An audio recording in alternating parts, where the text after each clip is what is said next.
Hour number 3, Idaho Sports Talk.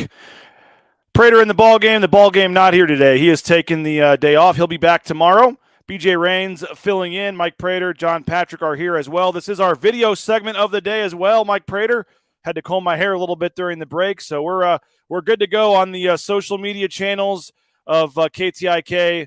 Make sure you follow on YouTube, on Facebook, and on Twitter as well. As you can see, Mike Prater and I right here on video for you. You know, in the last segment, we were doing this because we're not in the same room, so we had a little video connection. You had your hat on backwards. You look a little disheveled. You looked a little hungover. Now you look like a Hollywood star. Do you have makeup on too? You look good. What happened? I did turn the studio light on here in the Bronco Nation News Studios, and yeah, we are making this look good here. But so yeah, like I said, Prater, 30 whatever years ago, when you got in this business, you thought you'd be doing a video segment on Facebook and YouTube. Talking sports, right? They didn't teach us that in journalism school 20 years ago, bud.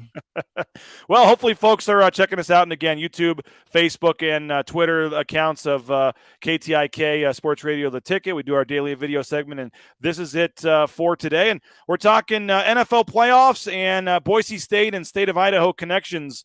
Mike Prater, obviously the playoffs get going here on Saturday. 2 games on Saturday, and a nice lengthy list of former Boise State players that are going to be playing in the playoffs. But in the first game on the first day, we won't see any of them. Yeah, the Seahawks and the 49ers, 2 West Coast teams. Imagine that, 2:30 on Fox. That is the first game on Saturday of Wild Card Weekend. Nobody from the state of Idaho with any connections there. There's 10 Boise State connections. We're going to go over that list here in a second. I got an Idaho State connection. I got an Idaho Vandals connection. We even got a local Idaho high school connection. So a lot of connections in the state of Idaho in terms of the NFL playoffs. It's going to be sexy. It's going to be juicy, and it all starts on Saturday. But you're going to have to wait until that second game, and probably even until Sunday, because I'm cheating here a little bit. 6:15 game on Saturday, that second wild card game, the Chargers at the Jaguars. Don't forget, guys, David Moa and John Hightower are on the practice squad for the LA Chargers, and they've both been bouncing around. Hightower bounced around for a couple of different teams. Moa was started the season with the New York Giants, and who were also made the playoffs, but they got both shipped out and eliminated off their rosters and ended up on the practice squad. So they haven't played, so I don't expect them to play this playoff weekend. But Moa and Hightower are certainly with their teams contributing their parts. And if these suckers go all the way, they're going to get a ring just like everybody else does. Yeah, that'll be the Chargers at the Jacksonville Jaguars. That's the 6:15 Eastern Saturday game on NBC. And then you go to Sunday, the first game on Sunday, 1 o'clock Eastern time. You'll have players on both teams. The Miami Dolphins at the Buffalo Bills, Mike Prater. That's a wide receiver specialty. Unfortunately, neither one of these wide receivers are playing great right now, or at least getting the opportunity. Cedric Wilson with the Miami Dolphins. We know his story, and he played well with the Cowboys, got himself a big fat contract, and has gone with to the Miami Dolphins, which, he's struggled a little bit. That offense has struggled a little bit. I think the Dolphins are just going to get absolutely motorboated in this football game. Without Tua, they're just not playing that great. That's kind of what I referenced earlier in the show when I said the Steelers are playing better football right now than the Miami Dolphins. I would like to have seen the Steelers get in there. I understand the playoff format. I'm not saying it was wrong. I'm just saying the Steelers are playing better football than the Dolphins, who are not playing good football at all. But Cedric Wilson with them, and then Khalil Shakir, and we're going to debate him here in a second. His entire rookie season with the Buffalo Bills, had a nice career long catch yesterday with Buffalo, but he's going to be playing in his playoff game. And also for Miami is a tight end, Tanner Connor, the kid out of Idaho State. He was one of Bruce Feldman's top 100 freaks of college football a couple years ago, and he's done some nice things. He's got a little bit of a playing time with the Miami Dolphins. So 3 Idaho connections in that first game on Sunday morning. The second game, it'll be 2:30 Eastern time on Fox on Sunday. You got the 6th seed, the New York Giants, playing at the 3 seed, the Minnesota Vikings. Nobody on the Giants right now with Boise State connections, but the 2 prominent recent players on the Vikings. Yeah, I mean, obviously Ezra Cleveland, he's a rock-solid starter right there on the offensive line at guard for the Vikings. And then Alexander Madison, maybe the best number 2 running back in all the NFL. And we're about to find out what's going on with Alexander Madison. 2 touchdowns yesterday in a game that really didn't mean an awful lot. So he got some nice playing time. Every time that they ask him to play, he does a nice job for them. He's done a really nice job as a backup. It's a contract year. I don't know if the Minnesota Vikings are going to keep him around or not. It's almost going to be kind of hard. It'll be very, very interesting to see if somebody gives him a number 1 contract or if the Vikings want to keep him as a number 2 guy. I cannot wait to see what happens with Alexander Mattison in the offseason. BJ, you have any idea what you think is going to happen with that dude? No, I think he's going to get paid one way or the other, right? I mean, I think he's doing pretty well, and I think the 2 touchdowns yesterday certainly helps. And he was always one of our favorite guys to interview, and he seems like whenever he's had that chance, and Dalvin Cook's had some injuries here and there. Whenever he's got a chance to step in, it seems like he's done really, really well, and I think he's ready for an increased role somewhere as a number 1 back. But we'll see how they how the roster and the salary cap and all that shakes down. But yeah, Cleveland and Madison with the Vikings hosting the Giants. And again, that's the middle game on Sunday. The nightcap on Sunday, Sunday Night Football on NBC. The Ravens, the 6th seed, at the Bengals, the 3 seed. There are no connections in that game, right, Mike Prater, from Boise State or the state of Idaho. So we go to the Monday night game. And as I said earlier, I think big-time winner was ESPN getting to host the Monday Night Football game. The Dallas Cowboys at the Tampa Bay Buccaneers. Everybody knows the Cowboy connections, but the Bucs have one as well. So we'll have our second matchup with players on both sides from Boise State, Mike. Jean Malchon, the offensive lineman that won't go away. I still don't know if he's got the big fancy mustache right now, but here's the cool story. We all know that Jean Malchon already has a Super Bowl ring as a practice squad member for Tampa Bay a couple of years ago when Tom Brady won his.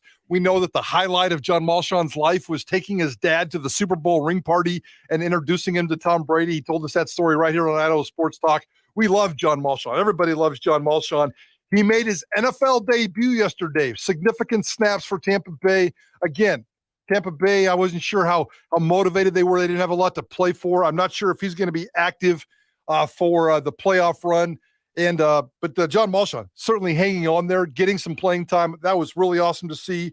And then the other connection, the lone Vandal connection that I could find in this year's playoffs was Doug Nussmeier. He's the quarterback coach under Kellen Moore, the offensive coordinator for the Cowboys. He's Dak Prescott's quarterback coach. Maybe that's not a very good thing right now because Dak Prescott is not playing very well. Dak Prescott can't get on the field for the entire football season. Dak Prescott still leads the NFL in interceptions this year. And yesterday's game was a complete, total disaster. So maybe that's not a good thing for Doug Nussmeier, but a former Idaho Star quarterback is the quarterback coach for the for the Dallas Cowboys. And Joe Blameyer, Bishop Kelly Flash, who ended up playing some football, I believe, with the Delaware Blue Hens. Don't forget, he's the wide receivers coach for the Kansas City Chiefs under Andy Reid, keeping an eye on Joe Blameyer. And Christian Ellis, I did forget about him. Linebacker for the Philadelphia Eagles. The Chiefs and the Eagles, 2 number 1 seeds. They're not playing this weekend, but each of them have a connection. Christian Ellis, the linebacker for the Eagles. Joe Blameyer, the wide receivers coach for the Kansas City Chiefs. And I think everybody knows, but we didn't officially mention him. You obviously have Kellen Moore, offensive coordinator for the Cowboys. You got DeMarcus Lawrence and Leighton Vander Esch, 2 of the star players for the Cowboys as well. Quickly, Mike, which of those games intrigues you the most this weekend? Well, I think you were spot on. I mean, let's go with the first and the last one. Seahawks at the 49ers. The 49ers are favored by 10. And on paper, the 49ers should crush the Seahawks. But maybe the Seahawks got some mojo going. And Pete Carroll probably should have been our winner of the weekend because what that guy's done with Seattle in terms of taking all the risks, working with the salary cap, playing with his roster, dumping Russell Wilson, investing in the future, and building this football team and still sneaking them into the playoffs. Are you kidding me? Pete Carroll should be revered for what he did. So I have a feeling Pete Carroll is going to be a little pesky in that game. But then the Monday night game, the Cowboys and the Buccaneers, I cannot wait to see how that sucker plays out. That's going to be a lot of fun. So one guy we mentioned, Khalil Shakir. One we didn't, Brett Rippon. We wanted to quickly hit on both of those guys as well. Khalil Shakir finishing up his rookie season here with the Buffalo Bills. 10 catches, 161 yards, and a touchdown. Only had multiple catches in 2 games this season. His best game against the Steelers, 3 catches for 75 yards and a touchdown. Obviously, Mike coming into a tough spot there. A lot of good receivers already on the roster. What do you make of the rookie season of Khalil Shakir? Didn't get much of an opportunity. And when he did get much of an opportunity, he kind of came through. I mean, it's kind of hard to say. I'd probably say, just based on expectations, maybe a B, maybe even throw in a B minus. The one number that really jumps out at me, he had 20 targets and only 10 catches. And that percentage needs to be a little bit higher in the NFL. That's not always his fault. But in the NFL, they tell you it's big boy football and you got to go out and get the football. And he had 20 targets, only was able to bring down 10 of those receptions. He did start 2 games. He played in 14 of them, and he did have the 1 touchdown. So there's a lot to build on there. And his future is going to be great. I never saw his name on an injury report. He did some special teams work. We all know that he's a locker room guy, a character guy, a fun guy, and I think the future is very bright for Khalil Shakir, but kind of off to a very pedestrian start, which, I think that was pretty much expected with that loaded wide receiver room, especially with that loaded offense. And Brett Rippon, obviously, guy that's not playing in the playoffs here, and his future might be a little bit in doubt with the coaching situation there with the Denver Broncos. What do we make at this point of Brett Rippon's status with the Broncos and as an NFL quarterback here? Oh, I've been saying for 3 years? He just finished his 3rd season in the NFL. I've been saying for all 3 seasons that Brett Rippon's NFL future might be over with, but Brett Rippon is still in the NFL. There's no doubt that the Denver Broncos are going to go through massive changes. We're hearing all the stories now about the head coaching material. Harbaugh is supposed to be in there for coaching. Dan Quinn's supposed to be in there for a coaching candidate. Sean Payton might be coming in for a coaching candidate. So that football team, especially that offensive roster, might be completely overhauled. And can you imagine if Harbaugh comes in there, especially after what he said last week? What a goofy world that guy lives in. But Harbaugh could end up there. And I suspect that Brett Rippon is probably his contract is up. He hasn't done much. He's 2-1 as a starter. He's a really good backup. I think he's got a job in the NFL. I just don't know if it's going to be with the Denver Broncos. Yeah, I was going to say, you look at his stats and the time he got to come in and play this year. What do you make of what he did this year? Obviously, 49 of 80. No, I was at home. I'm sorry. He was 53 of 88 overall, completed 60.2% of his passes for 483 yards, 2 touchdowns to 4 interceptions. Did he hurt his, obviously didn't play amazing, but did he do a lot to hurt his, future here with how he played, or was it kind of with the limited chances he got, kind of a throwaway? I think it's a little bit better than the throwaway. I think he's done decent. His stats aren't great, but he's won a couple of games as a player for the Denver Broncos, and there's no doubt Brett Rippon deserves to be on an NFL roster, and I don't think he'll ever be a serious starter, but I think he's a heck of a dependable guy. He's smart. He's going to make you better Monday through Friday. A good teammate, good character guy, dedicated to the roster. So he checks a lot of boxes, and he'll come cheap. He made about $1 million this year, and has done a nice job with his career so far. But unrestricted free agent, so much massive change in Denver. I'd be shocked if he came back, but if he did, that tells you that somebody there absolutely loves the dude. Yeah, no doubt about it, and looking forward to his future, and obviously with the smarts and the mental side and what he brings to a locker room and a quarterback room, I think he's going to have a chance somewhere here moving forward. And I think Khalil Shakir too. Like I said, you had Stephon Diggs and some very talented receivers there. I don't think the fact that he didn't have a huge impact really is that big of a downer. I think he still has a chance to make an impact, and the chances they gave him, I didn't see him drop too many passes, and I thought he did pretty good with the options that they gave him. But Mike, we all know what January 6th signifies. January 9th, a big day in the state of Idaho, correct? January 9th has changed football, college football in the state of Idaho twice. Let's just leave it as a tease like that, BJ. I like it. We'll tell you what we're talking about. January 9th, a big day in the state of Idaho and football in the state of Idaho. We will do that next. Coming up, Sports Radio, The Ticket. From the Beacon Plumbing Traffic